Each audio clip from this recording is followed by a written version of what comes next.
Lick it, slam it, suck it. Doug, July 24th is National Tequila Day. How do you plan on celebrating this year? Well, tequila may not be the answer, but it sure helps you forget the question.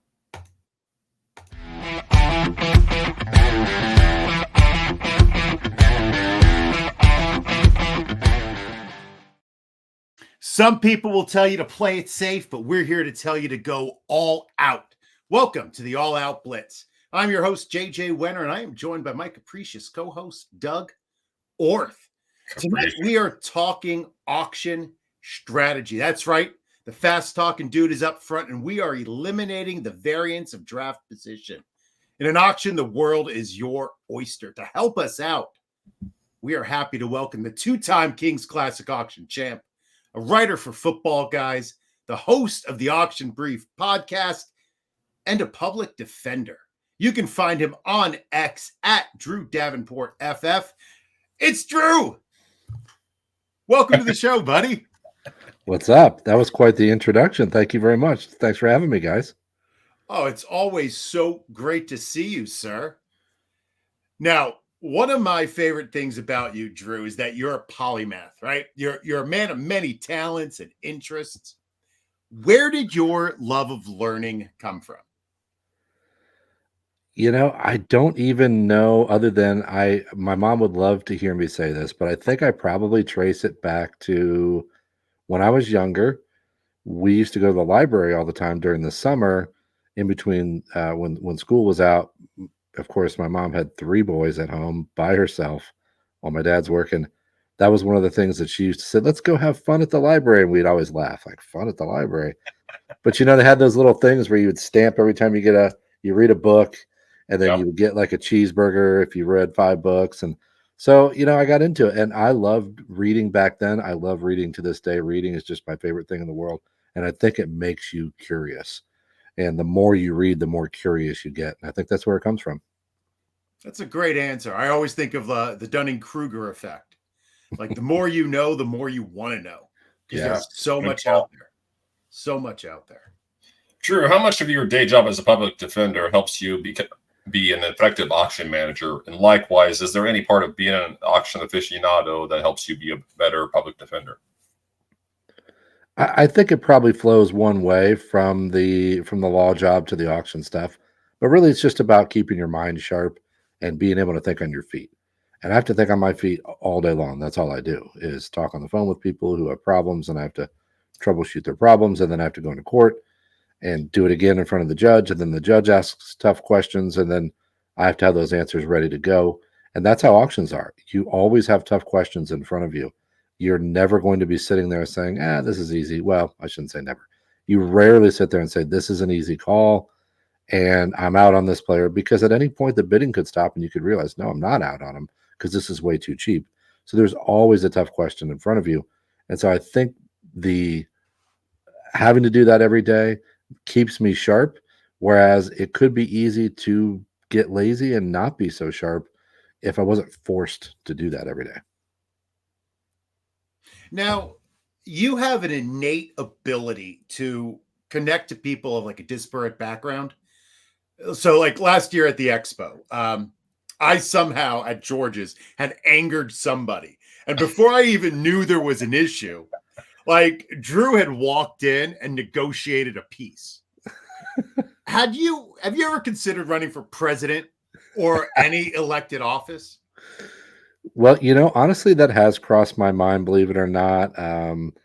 If you're friends with me on Facebook, you know that I can't keep my mouth shut about many things. And I don't try to bring that into the Twitter sphere. I just keep that on Facebook for people who actually like me and can stand me. But, you know, I've heard before that people would be interested in that and interested in supporting me. Having said that, boy, oh boy, is that a tough road to go. And it's something that when you open the door, you got to open the door with 100% effort. And I don't know that I have that to give right at this point in my life. I've got a 9 and a 7-year-old. I've got 3 jobs, and it's just all I can do to push content, keep my head above water. So I just don't know that I could ever do it. And if I did it, I'd have to give up a lot of things I love. So I appreciate that compliment, though. I do remember what happened at that bar, and it was so weird. And I don't think I remember thinking I am the peacemaker. I just remember thinking, come on, this guy's a good dude. This is an accident. Let's everybody calm down. And I think that's all I thought at the time. Well, I appreciated it because he seemed pretty mad at me. Yeah, I don't know what the hell that was. I mean, that's alcohol too. So he was fine. It's all good, right? It's all good. You know, it's funny that JJ asked you, Drew, about negotiating peace because the two of us always seem to be going at war at each other in the King's Classic auctions. Dude, it's amazing. You know, I saw Pianowski got moved up to the Brown division. Really? And I know. That's a separate topic for another day, Doug. There's plenty of people who've been moved up. We've had this Neither you, nor I, nor Darren, nor Marcus, or any of these people who've been in the Blanda forever. None of us got moved up. He put in some randos. Whatever. It doesn't matter. Anyway, yeah, Pianowski got moved up. And what I was going to say is that he's a thorn in my side and you're a thorn in my side in those auctions. Because every time I'm like, ooh, I'm about to get this guy for $11, I hear 12, and it's usually one of you people. And so yeah, we do. We go at it, but I think that's a mark of good minds thinking alike, right? I agree. So, from a fellow history nerd, who is your favorite character from U.S. history? Oh wow, boy, that's a good one. I'm going to go with a real easy one, but it's got to be Lincoln for me. I have read a lot of Shelby Foote, and one of the things he said to me that always stuck with me that I thought was interesting, he said 2 genius minds emerged from the Civil War. One was Nathan Bedford Forrest, which is another topic, and the other was Lincoln. And I totally agree with him. Every time you hear him speak or the things that he said, you just think to yourself, the ability to see through the fog, the ability to kind of peer into the future and kind of see what he's supposed to think about that in that moment was unbelievable. And I don't know that there are many people who are that good or that gifted, because that's not just intelligence. That's a well-rounded intellect that I don't think a lot of people have. Yeah, Lincoln is definitely one of our most, not only important, but just intriguing historical figures. I mean, everything about him. The kids always love when I talk about how he used to fight from town to town and was renowned for his ability, like just his unnatural strength. Yeah, didn't he used to wrestle? Yeah. Yes, he would just wrestle people. He would take on any comers. Yeah. Well, you should watch on Apple TV. There's a show called Manhunt, and it is based on I know you know the book probably about the assassination of Kennedy, and it followed the story of Booth's run and how they captured him. Well, the series is all about that. And so it's just a 7-part series, just a one-off about the assassination of Lincoln. And the guy who played Lincoln did a fantastic job. And just the way he brought the character to life made me love Lincoln even more because of how well this actor did with it. So check that out. Definitely going to Apple. All right, sir. One of my highlights of this last year was playing in the Auction Brief Surfing League. Can you tell Doug, because I don't know any of the right words, but why this surfing league is so amazing? I tell you what, I had this conversation the other night. So I'm playing poker. I'm over at Chris Allen's house. He lives like 15 minutes from me. Ian Harditz drove down, Andrew Hall. So we're all hanging out, and John Bosch is there, and it comes up the Fantasy Surf League, and they're just cackling at the fact that I have a Fantasy Surf League. But really, the part that made them laugh was that I'm in 2 Fantasy Surf Leagues. But, see, that's the reaction I get every time. But let me explain it like this. You have all of the drama in every single heat that you do at the end of any regular sporting event. So heats are 30 minutes long, and you get to only keep your top 2 scores. You can ride as many waves as you want. You keep your top 2 scores. And so they have this thing called priority, where if you are, it's a 2-man heat. If you've got 2 people in the water, one of them is allowed to take the wave if they want it. And if they don't want it, the other person can have it. So it's a trade-off thing. So there's a ton of strategy about when do I want to try to take off on this wave? Should I be holding the priority? or do I need a score? And it always comes down to the last couple of minutes with one guy needing a score and the other person holding the priority or needing to catch a wave without the priority. There's so much drama. And then you add another layer on top of it, which is a lot of these waves are life and death. And that's not even to be exaggerated. That's not to say, oh, you could go out and die on a football field. That's not what this is. They're taking off sometimes in waves that are 15 or 20 feet.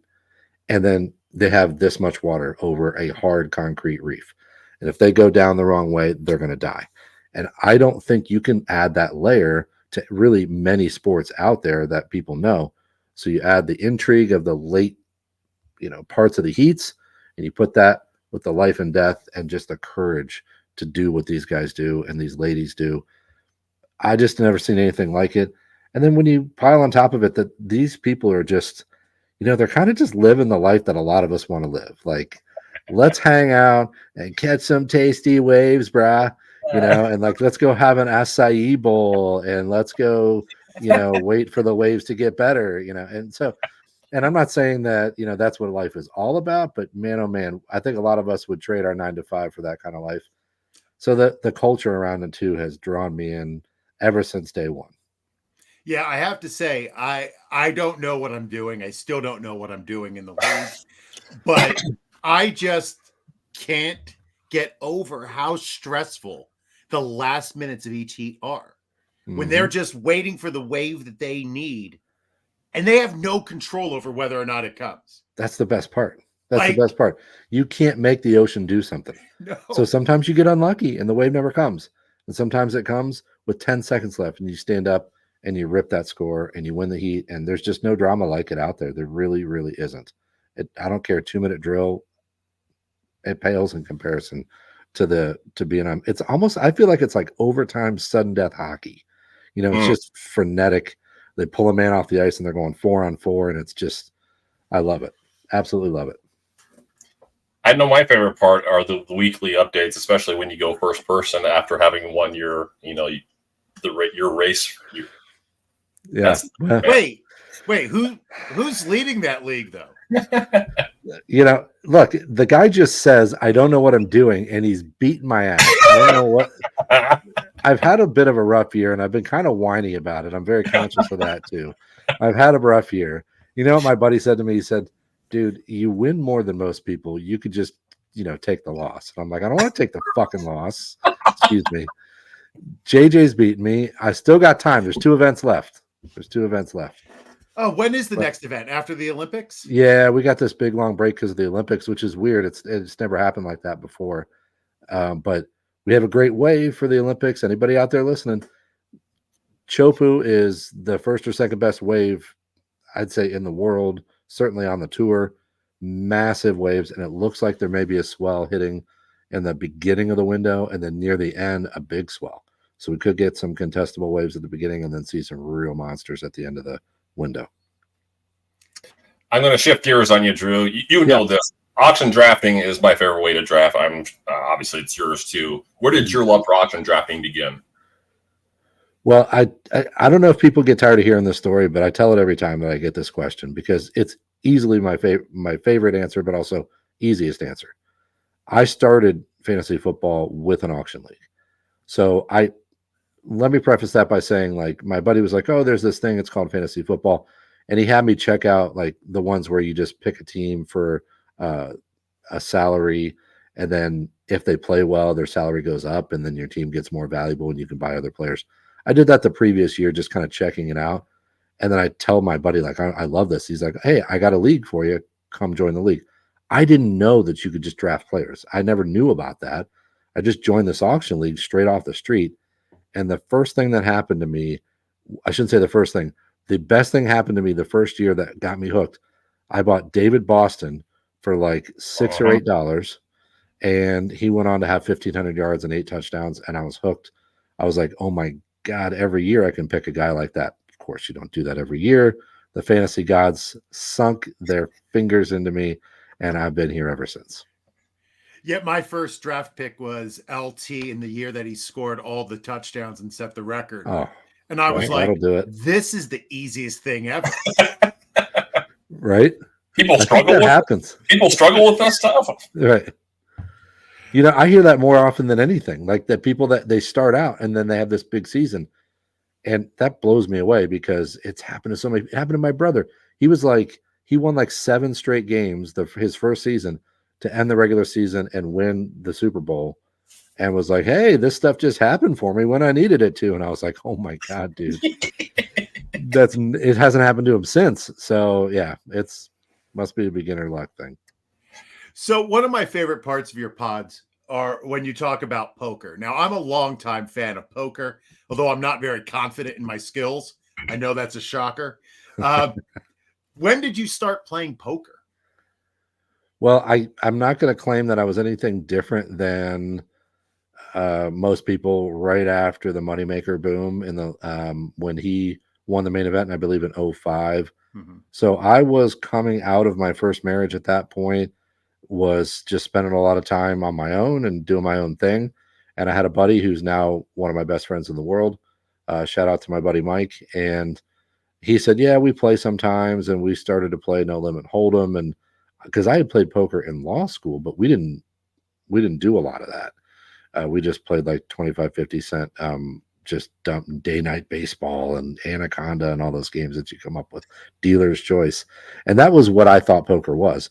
And then when the moneymaker boom happened and I figured out No Limit Hold'em, I fell in love with it immediately. And that's why I draw so many analogies between poker and auction drafting, because there are so many strategies and skills in both games that cross over. And there's a healthy group of folks that do both in our community because of the skills crossover. And the same things appeal to me.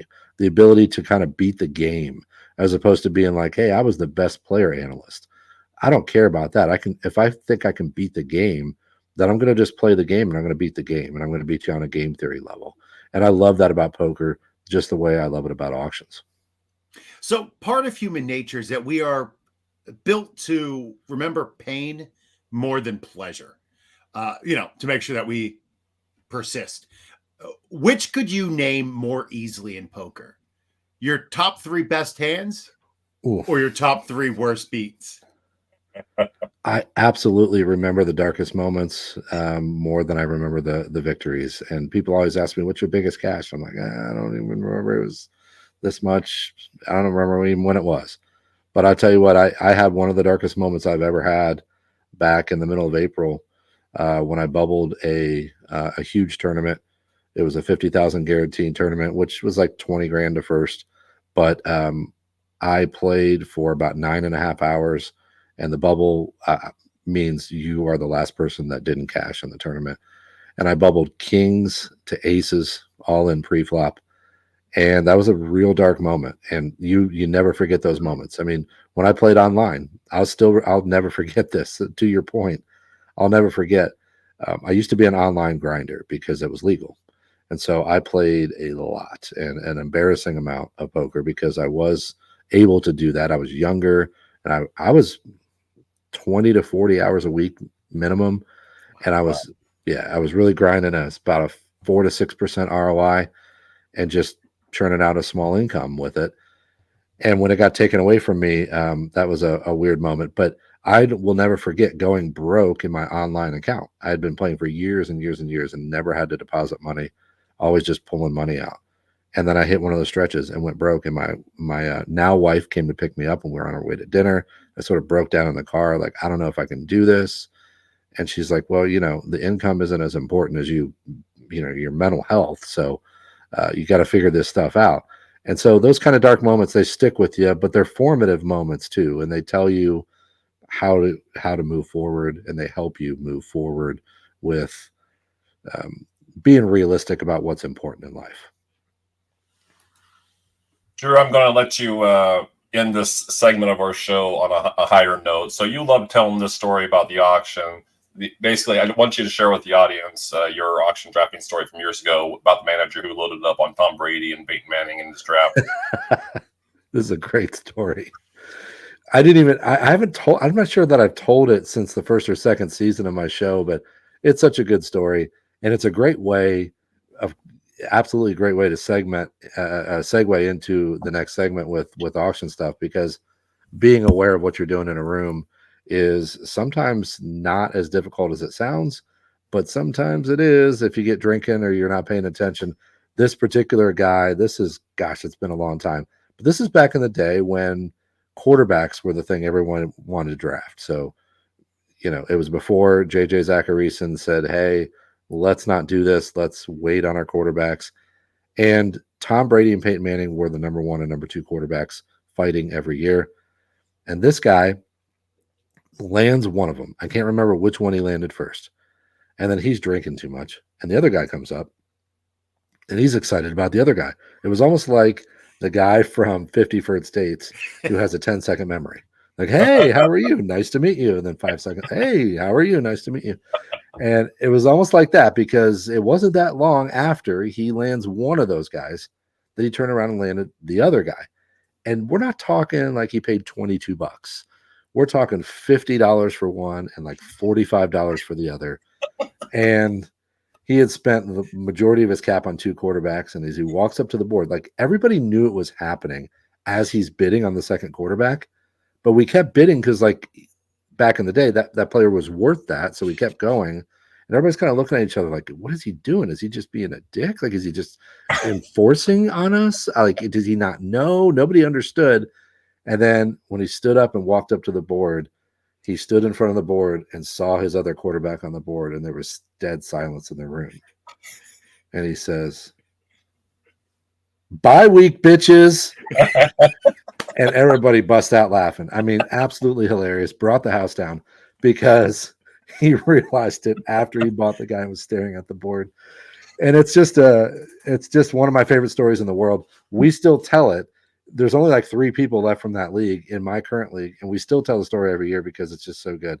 But hey, it's a good lesson about paying attention to what the heck you're doing. Well, going along with that, so let's get to the reason why everybody came. Let's talk about some auctions. So I was lucky enough to meet both of you for the first time at the King's Classic auction. So I want to talk about how you prepare for tough rooms like that. Can you tell us about your par sheets? Yeah. Preparing for these rooms, the King's Classic is, oh man, it's a different animal. It's really hard to know what's going to happen, and you're not going to get a lot of deals. So it's really hard to prepare. But the thing I like to use is the par sheet. And I coined this phrase just because I didn't know anything else to call it. And I know those of you who play golf are going to say, well, the point of golf is to score under par, right? But that's not really the point of the par sheet. The point of the par sheet is we're trying to shoot exactly par. And the main thing that I always say about auction drafts is there is only one overarching goal. Spend your money, but don't spend it so fast that you get taken out of the draft. And that's everyone's goal. How do I walk that tightrope between spending so I have good players, but keeping myself pertinent and relevant to the draft? So what I came up with, I don't know, maybe 10 or 15 years ago, it's been a long time. I just started doing this on my own, and it was just super organic, where I was just like, okay, what do I want to spend? And I realized that when I was in an auction room, I had the tendency to overspend because I would think, oh, that's a good deal. I'm going to land that guy, or oh, that's a good deal. And then pretty soon I good dealed myself to death because I had all these players that were maybe good deals, but they weren't top level. And then it would flip. I'd say, okay, well, you did that last year, so you need to get some more elite players. Well, then I'd end up with $350 players and not enough money. So I started saying, well, what can I afford to spend? And when I went through the process of coming up with a par sheet, what it did was it reinforced how much each dollar means in an auction room, because it really does. It's really so important. Every single dollar. I know that sounds trite and cliche, but it's so important. And so what a par sheet looks like is, let's say you have a normal 16-man roster. You just want to put a dollar amount that you want to spend on every single position up and down the page, everyone, and put an exact amount. And a lot of people, I get pushback on that. And they say, well, but I want to be flexible. But that's not the point here. We're not here to say you must spend this dollar amount. It's a target you're trying to hit. If you miss the target, the fun part about the par sheet is I wanted to spend 28 on my wide receiver too. I spent 31. You just go out there and you say, okay, no problem. You write -3 on your par sheet, and you know that you're $3 behind. Okay. So that keeps you on track. Okay, well, I need to save $3 somewhere. Well, then if you save 7 somewhere, Then you write, okay, now I'm +4. Now I can blow $4 somewhere. This keeps you walking down that tightrope the entire draft. And like I said, it came on it organically, but as soon as I started using it, it clicked, and I said, this is invaluable. I have to use this, and I've just been pushing it ever since. Now, Doug, do you use something similar in the Kings Classic when you draft? Well, I'll make this quick. So I set my values, and then I have I won't say a handful, probably more like 20 to 30 my guys. And I'll allow myself, I'll stick, I don't do par sheets, or at least I don't do the -3, +7, and that type of thing, which, hearing Drew talk about it again, for this is the second or third time I've heard him talk about it between the, the expo and here. There is value in that. What I try to do is I trust my valuations enough, not to say that Drew doesn't. I trust my valuations enough that my guys, I'll go $1 if I really, really like them, $2. But I want to trust my valuations to the point where I don't have to think that much about, +3, -2, that type of thing. So, but it works. Both ways work. I know they do because Drew has the resume to prove it. Well, and I want to point out here too that I'm also aiming the par sheet at 95% of drafters. And I don't think Doug's in that 95%. And I had this conversation earlier with Joe Dolan too. I went on the Fantasy Points show, and we had this exact conversation. Joe Dolan and Doug Orth don't need my par sheets, but 95% of people do. And I think that it really helps them. And not only does it help them just have a plan, but the actual mental process, and this is what I like to stress, the mental process of going through the preparation of the sheet is what is so valuable. Because when you get in the room, your sheet's not going to work, man. It ain't. It's just you're going to have to pivot. But the process that you went through to shave the numbers down or to adjust them on as you did it allows you the mental framework to adjust on the fly when you get in there and things go poorly. And that's the key. I don't know if there was one skill or one piece of advice that a person can give another person about auctions, but it is that flexibility. People think you should be flexible in snake drafts. That is easily top 5 of the, be water, my friend, that type of thing. You have got to be able to, just as you said in the beginning, think on your feet and consistently reevaluate and reprioritize. Now, one of the things that I have learned the most from your podcast is about nomination strategies. Particularly this last episode where you were talking about coming in with multiple lists. Can you talk a little bit about that? Yeah, this is something, and now that you're saying that you like that, tune in this Thursday because the whole episode is about nominations. I did a whole episode on it. But yeah, what you're talking about is my prep episode where I said, get together some lists. I just think this is important because, and I'm going to be super candid here, I don't do nomination lists anymore, but I go down to my list and I say, this guy's a waster. This is a money waster. This is a guy I don't want. This is a guy I do want. I kind of know that before I go in, but I encourage people to make the list when they're starting out, because the problem is when you're in the middle of the draft, and you'll hear me say this over and over when I'm giving advice, when you're in the middle of the draft, there's no time to think about it. You can't sit there and say, okay, what is the perfect nomination? If you haven't thought about it before, you're not going to come up with it in that 30 seconds that you have to make the nomination. So I advise people to make a list. And I say, hey, figure out what your pre-draft strategy is, and that's going to guide the list that you make. If you say, hey, I'm going to go cheap at quarterback, then you're going to make 2 lists. You're going to make a list of guys that you are interested in as cheap, and then you're going to make a list of guys that you're not interested in, either because you don't like them or because they're not cheap. So on list number 2, you'd have like Josh Allen. And it's not that you don't like Josh Allen. Of course you do. But he doesn't fit into your strategy. That's not what you're trying to do. So he goes on list 2. And what I like to do is kind of put it in order of players that I'm going to call out during the draft when I don't want to be calling out somebody that I want. So your one list is going to be, hey, these are people I want. So I can go to that list like, I still need my quarterback. Which one of these guys am I going to pick? And you go through the process of what does everyone else have? How many quarterbacks do they have? How much money? All that stuff. You figure all those factors, and you try to pick that perfect nomination.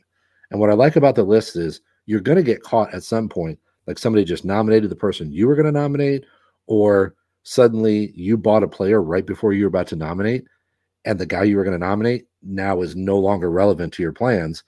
That's just a wasted nomination. You're just throwing that guy out there. You only get, if you have a 16 round auction, you only get 16 chances. Don't waste one of the chances.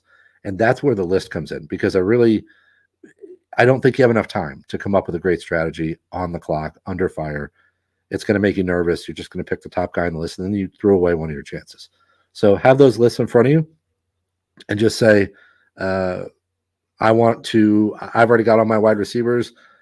Now I'm waiting for the draft to come back to me. Okay, bang. Wide receiver nomination list, my list number 2, guys I'm not interested in that are going to waste money. Boom. Pick a guy, you go with it. It makes things, the more freelancing you can take out of your auction, the better you're going to do. Yes, yes. Similar to poker, you often talk about reading the room in auction drafts. The two of us have drafted against each other several times. I'm not going to ask you if I have any tells, but feel free to share them if I do. But how often do you have to draft against someone before you feel confident how well you know their auction game? Oh, gosh. The arrogant answer would be not very long. You can kind of tell, man. I mean, honestly, like, I can tell a lot of times when somebody walks in the room before the draft starts, I can just be like, that guy is going to go, he's going to go crazy. He's going to be unpredictable. He's going to do this and that. There's going to be certain things he does. He or she does, excuse me. And then on the other hand, though, when you're drafting with guys like King's Classic, it's going to take you a while. And I know some tendencies of the guys in the room, but even now, I don't really know a lot of their plans before we go in there. Dennis Clausen's a perfect example. He's a really tough guy, which, by the way, he got promoted. Yeah. So he's just a really tough guy to auction against. He's always on the values. He knows what he's doing, and you rarely can read where he's going with his roster. And I don't know if that's because he doesn't know where he's going or if that's because he's really good at it. Maybe it's a combination, but point being, the King's Classic rooms are tougher. And what I always tell people is take some time. You cannot wait till everybody elite is gone. You got to get somebody, but otherwise just sit back and watch, and people will tell you what they're going to do. And even in the King's Classic rooms, there are guys that have tendencies. There are things that you can see. I mean, Doug, I don't think you don't have overt physical tells, but I can certainly tell when you're more interested in somebody. But I'm also not a guy who's like super vindictive and going to be like, "Ooh, I'm going to rip $4 more from Doug Orth." But I will say that, like, I'm not going to let you get him too cheap either. If I know you're interested, and I think that's a $14 player, you're not getting him for $9. And if you're going to stick me with him for $10, I'm cool with that because I think that's a good player for $10. I'm not going to go to 14, but I'm going to make you go, 10 or 11, and then I'll be cool because A, I know you're interested, but also B, because the player's worth it. So I'm not really a bid you up guy. That's not me. I'm not a bid you up to like stick you kind of guy. I'm a, hey, that's market price is poor. I'm not going to let you get that good of a deal guy. Fair enough. Now, in this world of fantasy football content, auction content is severely lacking. I read a few articles today I've read your series, and then I read some competing articles. And the amount that other people talk about average auction values and then talk about averaging different sites' average values together to get a composite average auction value kind of makes my skin crawl. Good. And I know it makes you feel the same way. The force is strong in this one. Excellent.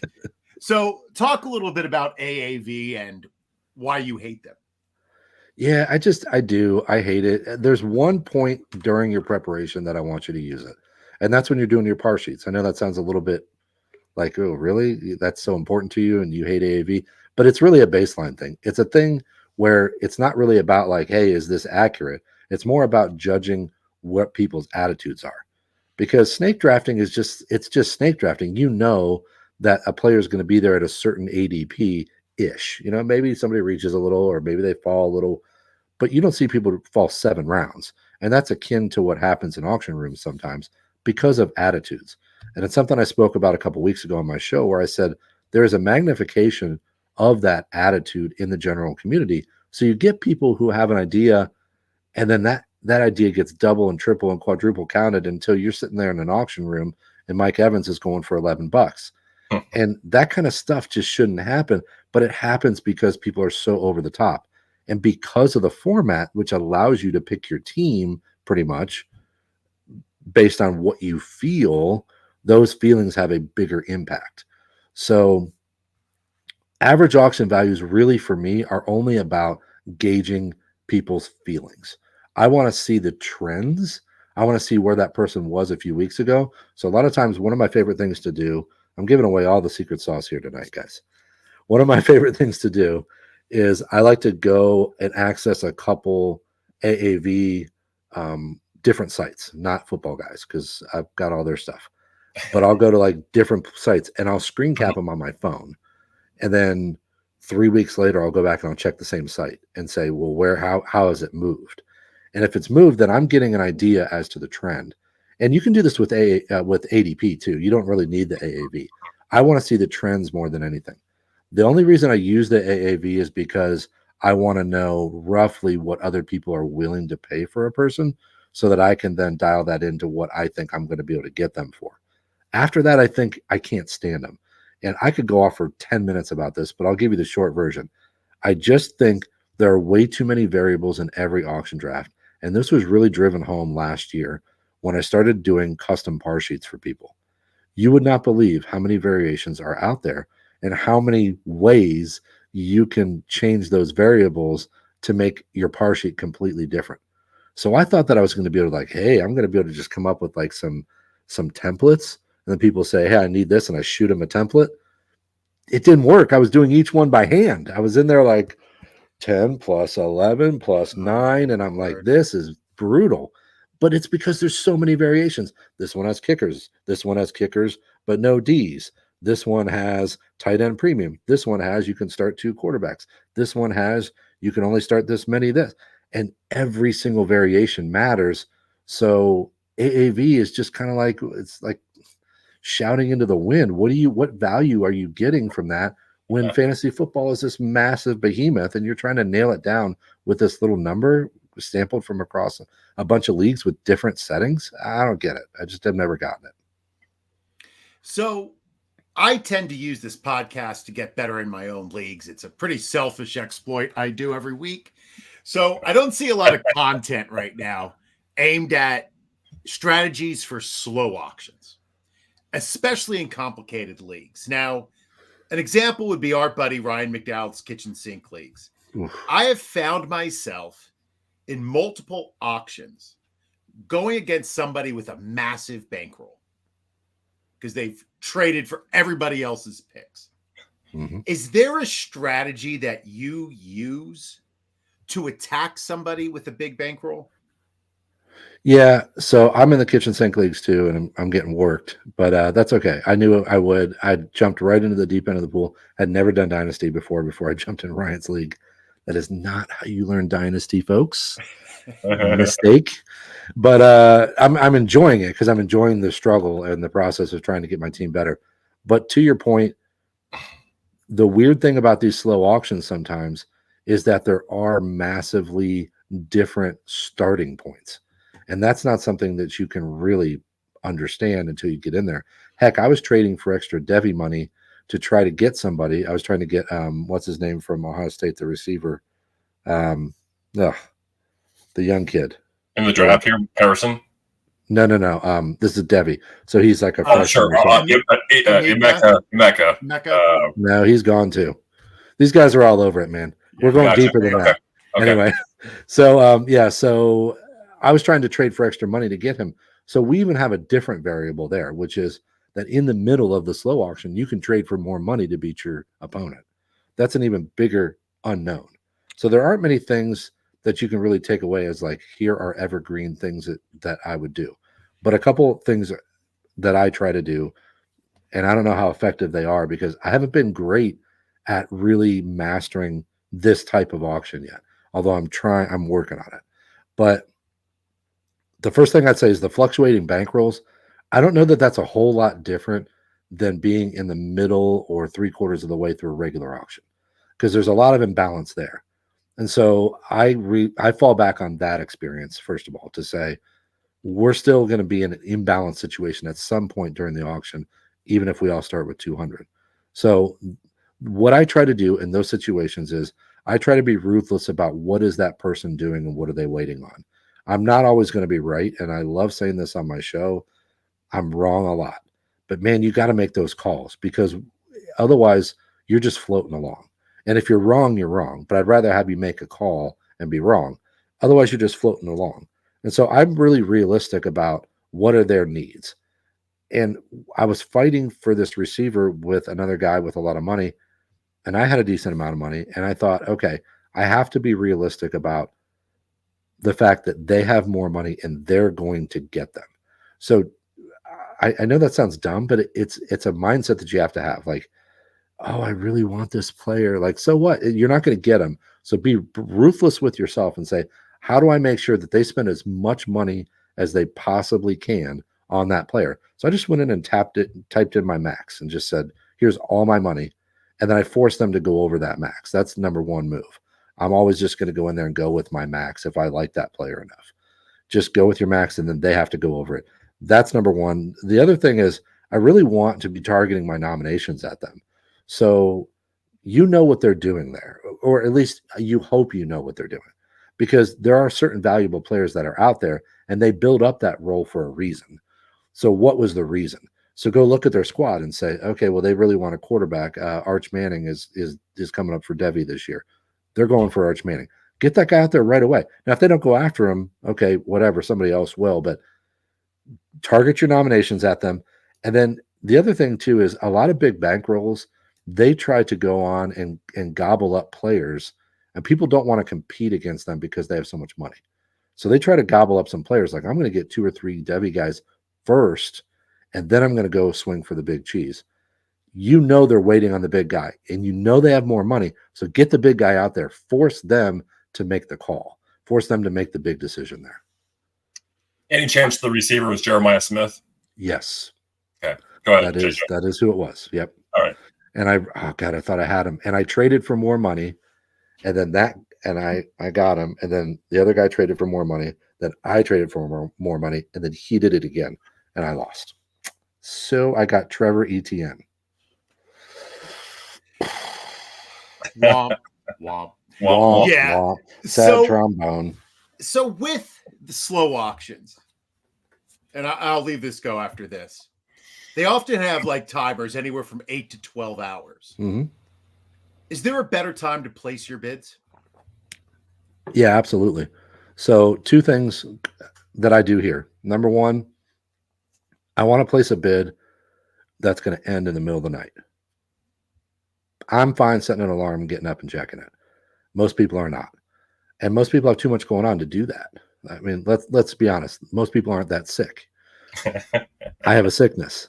So that's what I'm going to do. I want to place the bid when it's going to end in the middle of the night. That's the first thing. The other thing is, it's hard to put this all into one little thing tied in a bow, but time is your friend. Okay. So that's the opposite of any auction room. Time is easy in a snake. And when you get into an auction, it's all pressure. It's all time. It's all how quickly can you think. This is the opposite. And it's hard sometimes to like switch gears. It's sort of like, hey, poker analogy incoming, beep, beep. But it's sort of like I sit down at a crappy table and I know how to play against bad players. And then I go and I buy into a $400 poker tournament with a bunch of guys that know what they're doing. And I'm still playing as though I'm playing against the crappy players on a Saturday night. It's hard to switch your mindset. You have to automatically like think to yourself, I got to flip a switch here and be different. So it is completely different. Time becomes your friend in the slow auction. And what I like about this is something that John Bosch said a couple of years ago that stuck with me. It's like a puzzle. Every player on the clock has a bid on them already, and the person who has the bid on them has a certain amount of money that they have left. They have certain needs, and then there's an ending to the bid. So it's a puzzle. You could take those 4 things and you can put it on a grid with every player that's nominated and every end time. And you can say, okay, Now, if I want this player, I'm going to need to force this person to spend money. So how do I get them to do that? Do I bid now to make them rebid and then I have the opening?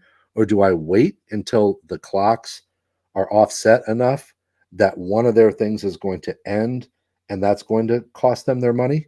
Or how do I fit the pieces together so that number one, I can bid when they're not going to be able to check it, and number two, it's going to force them to go one way or another that makes my decision process easier.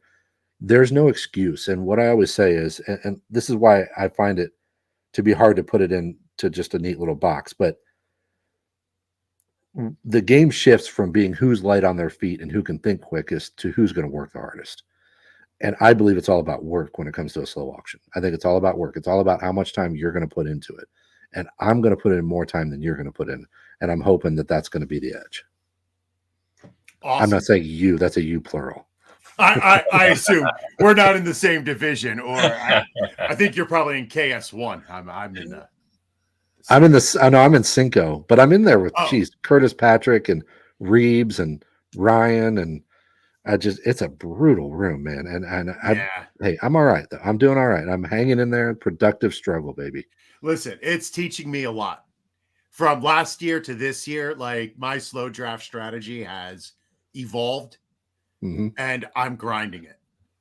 It's reps, man. It's reps. You can't. I don't know how. I'm not very good at this point. I've started to take these lessons into account, but man, I've done maybe 10 slow auctions with this league, and that's about the extent of my slow auction experience overall. So I'm still right there learning it with you, man. All right. Well, it is draft season, folks, and there is nothing better than a live draft. In fact, Doug and I were just at the Boston live draft this weekend. So get ahead of the game right now with Trophy Smack's gorgeous draft boards, complete with player stickers so deep. JJ, remind me how deep. They're so deep, you couldn't possibly need them all. And for the first time, Trophy Smack has an IDP expansion pack for all of us defensive degenerates. So no more scribbling names on blank stickers. Go to Trophy Smack and get the only draft board that meets all of your needs. Check out the link in the show notes and get yours today. Now, they say they're very deep, but I did need to write in Xavier Gibson and Braxton Berrios at the draft this weekend. Uh-oh. Not deep enough. All right, Drew. As you know, I am an avid fan of your podcast. Thank you, my friend. And oddly, I'm only in the Kitchen Sink League, so I don't really listen for much of your auction content. I listen for everything else, and I love when you talk about players during discussions with Drew. Mm-hmm. I love hearing how you evaluate players. I know you say that's not your thing. Yeah. But I like it. So, thank you. Not to name drop, but Doug and I were talking to Leo Pasiga at the Boston Live Draft about Keenan Allen and the Chicago receivers. Now, current ADP has DJ Moore at 31, Keenan at 54, and Rome at 69. What are you doing with the Chicago wide receivers? Boy, that's a great question. And it's one I've been asking my guests because, JJ, I'm going to cop to something as well. I've said it on my show. I love having these guys on my show because they're better at this than me. And I get to listen to them. And so it's like, yes. I'm taking notes for my own drafts to try to beat my own leagues by having people on that I like. So, but yeah, the Chicago wide receivers are crazy to me. I believe in the talent in the rookie, but I just don't know that there's a path to a really nice rookie season here. And I think that there's just a tendency to overstate how good Caleb Williams is going to be. Not because I don't believe in him, I do, but we just don't see very many rookie seasons like Andrew Luck or CJ Stroud, or we tend to see that and say, ooh, Caleb Williams is going to do it. But it's hard, man. It is really hard. And a really good rookie season is 3,800 yards, So starting to divide that up and thinking, who's going to get these targets? I don't see a path for the rookie to have I think his ADP is appropriate, being third in the pecking order. I also, at the same time, am a little bit nervous about drafting DJ Moore, only because I really feel like he hit the ceiling last year with some insane efficiency that I'm a little bit concerned will come back to earth with target competition and a rookie quarterback. Now, I'm not saying that Tyson Bagent and Justin Fields are the picture of efficiency, so don't hold that against me. But the guy I'm really settled on there as the guy I'm chasing is Keenan Allen. And I wish it wasn't so for the 39th year in a row. But I'm in on Keenan Allen because I just think the price tag is ridiculous. I really feel like for a rookie quarterback, a short area of the field possession receiver who knows how to get open, like what we don't want that guy. What do we not want about a guy that can catch 100 balls? And I'm not saying that he's going to do that with Caleb Williams, but I think he could easily be a 70 to 80 catch guy where he's being drafted, and he's going to far outperform the ADP there. So I'm just not that interested in more at his price or O'Dunn's period. Allen's the guy I've been chasing for the price and production combination. If I can add just a little bit on that, what is the one thing that Caleb Williams is known most for during his college days, right? What was the one thing he was known most for? Well, that's a great question. Well, his ability to improvise, move right? around and improvise. Yeah. Okay. I thought Okay. that's what you meant, but I was like, oh no, am I going to say the wrong answer? So I'm not saying that DJ Moore can't do it, but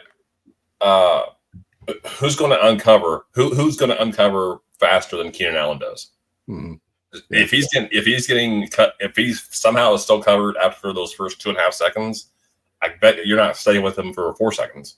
Right. And I'm not saying that Odunze and Moore can't do that either, but Allen has gotten by for 10 plus years with being a somewhat at least average athlete in terms of the pro game, and he's a 100 catch guy. How many times? It's because he's a technician, and if technicians know how to get open regardless if it's 1.5 seconds or 3.5 seconds. I'm with you. I'm with you on Allen being on Allen. My question for you: you recently posted on Twitter about having more Jaxon Smith-Njigba than you expected this summer. Is this a case of the drafters needing some time to catch up to what most analysts feel about him, or do you feel it's a case of the drafters feeling as though they don't want to get burned by him again? Yeah, I love quoting Bob Harris on this. He says the guys he wants to draft are the ones that burned people the most the previous year. Yes. And he did. He burned a lot of people. And I was one of those who was saying, look, I just don't think he's going to beat out Tyler Lockett. But I really felt this year was going to be the year. And it looks like I'm wrong again because now Tyler Lockett's back. Having said that, the price for a Smith-Njigba has been really palatable. It's just been something that whenever he comes up, it's a real easy click for me. It's like, okay, well, I'm looking at these other run-of-the-mill running backs, or I'm looking at these wide receivers that I don't really know what they are, or they're veterans who are kind of meh. And I'm thinking, where else can you make I think Rich Rebar called it an arbitrage play, and I've been using that for 2 years now. I just love the arbitrage play. I think that Smith-Njigba is being drafted at his floor, and I also think we're greatly overcritical of his rookie year. I don't think he had that bad of a rookie season. He did what he could with what they gave him. They're throwing him his ADOT was disgusting. It was like 6.5 or 5 point. It was some stupid low ADOT for a guy with his ability. They just misused him, and yet he still persevered to have a really solid year. I made the point recently that Tyler Lockett I think he has hit the wall. Over the past 3 years, his yards per route run has dropped off a cliff from 2.3-ish in 21 to 1.95 in 22, all the way down to 1.61 in 2023. And his fantasy points hung around in 2022 due to some touchdown luck. But then last year it fell off a cliff. He averaged about between 11 and 12 fantasy points per game in PPR leagues. I just think Smith-Njigba is going to take that role, take it over. And hey, nobody is more allergic to 11 personnel than Seattle has been in the past few years. And now we got a guy coming in who looks like he's going to be more of a guy that wants to be moving people around the formation, using motion and using 3 wide receivers. I really believe in Ryan Grubb's ability to change the offense, and I'm hoping the pace of play as well. They were bottom in both pace of play and 11 personnel and motion and all the things that you want to see out of a 2024 NFL offense, they were bad at. And I think Ryan Grubb's going to change a lot of that, and it's going to fit for Smith-Njigba. I hope his ADP doesn't continue to rise because I love it where it is right now, especially in auctions as a 4 or a fifth wide receiver. It's just where dreams are made of. Yeah, I love the fact that people always overestimate what a rookie receiver is going to do. We know a lot of rookies don't perform where we think they will their first year. And then when they don't hit their lofty expectations, then they get mad at them and they don't draft him the following year, causing guys like JSN to fall. Hmm. And it's like JSN did exactly what he should have done last year. And now he'll take, I don't know. It's like double counting stats. Yes. Yeah. Two things. 63 catches, 628 yards, 4 touchdowns. Doesn't sound like much. What do we expect out of rookie receivers? He almost had 100 targets. And he started the season with a wrist injury. Mm-hmm. Was he that disappointing, or did you just have too high of expectations for him? And did you not know Seattle's offense? I like Drew. I like how you tied in. I don't know if you did it on purpose or not. I like how you tied in the last 2 questions because that's a concern for me with Odunze. Now, Seattle's offense coordinator. I'm coming up short right now. Shane Waldron. Shane Waldron, thank you. Mm-hmm. Now he moves to Chicago. Is he still going to be anti-11 personnel? And who's he going to take off the field? It's not going to be Keenan Allen, and it's not going to be DJ Moore. Right. Yep. So nailed it. You can thank my my FF Today's mock draft that's currently going right now for this question here. So this can be a quick answer if you'd like. Sure. I was at the 308. I start off with Justin Jefferson and Devontae Adams. Okay. I found myself in a position where I had the chance to get Devon Achane, and I ended up going that way. So, are you in and out? Are you in or out on him? His current ADP roughly $212, or his AAV of roughly $30 in a typical $200 budget. I'm out. I'm out on that price. And where would you be comfortable drafting? Yeah, that's a great question. I'd be fine with him in the 4th round. I'd be fine with him in the low 20s, even mid 20s. I think that's a swing you want to take on a guy with that upside. So I'm not here to say a lot of times, I call myself a nit all the time, and I am. I'm not allergic to upside. You don't want to be investing that kind of money where that guy has to perform as your RB1. If I can get him as my RB2, that's great. I play in a league where you only have to start one of everything. So if I can get a running back that I like that's solid, that I think is going to have a role, like David Montgomery, something like that, I'll pay up for an Achane. And then, okay, if he hits, then he's going to my flex every week and off we go. But I just don't like where he is right now.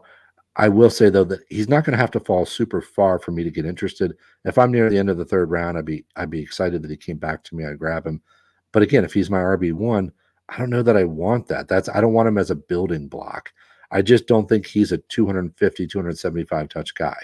So unfortunately, the efficiency has to stick around at 175 or 200 touches. And if it doesn't, you're talking about a mid-level RB2, and that's where I want to draft him. And let's not tell the listeners out there, 7.8 yards per carry last year. Is he repeating that? Jamal Charles has the all-time record at what? 5.7, 5.8, or maybe it's even a low 6s. He's not repeating Jamal Charles, at least not consistently. No, there's no way. The efficiency last year was insane, and it wasn't just that; it was everything. I mean, when you look in the next gen stats, his rush yards over expected is absurd. It was like 3.7 per carry. There was only 2 guys over 1, and it was him and McCaffrey, and like maybe Jalen Warren was 3rd or something like that. And so his number was just cartoonish, and you have to come back to that stuff. I forget who it was a couple years ago that we were talking about the insane efficiency, and everybody said, well, I think he can do it. And then he just straight up didn't do it. I don't think anybody's ever been that efficient and come back and come close to those numbers.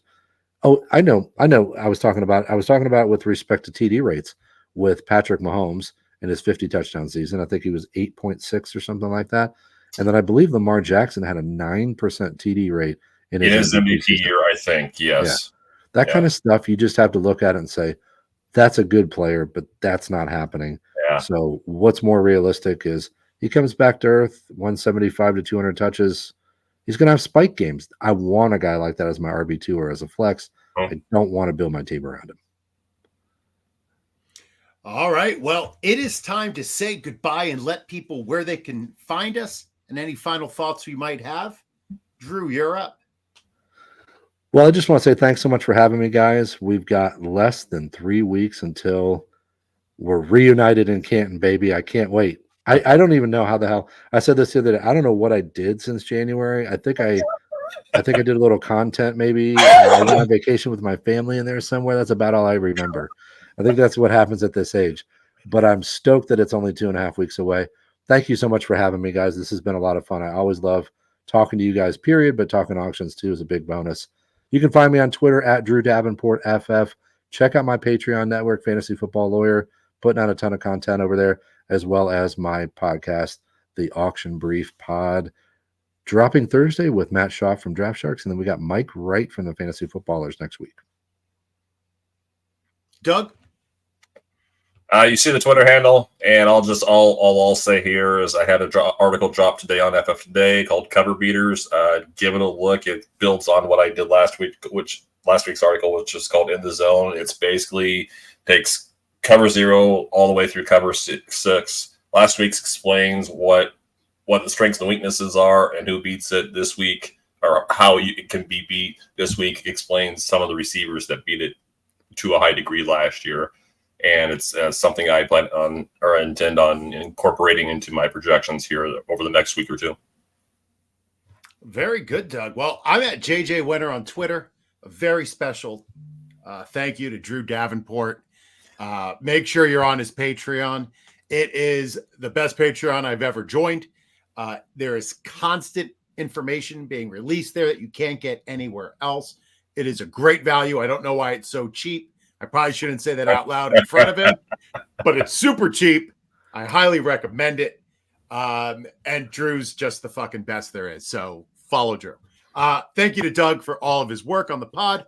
Tune in next week on Friday for the Rider Dynasty podcast with Brittany Foxworth. And tune in next Wednesday when Doug and I chat with Howard Bender as they recap their experience in the tequila division of the Pros versus Joes draft hosted by the FFPC. So until then, thank you for tuning in. And remember, when in doubt, go all out. Boat drinks, my friends. Boat drinks.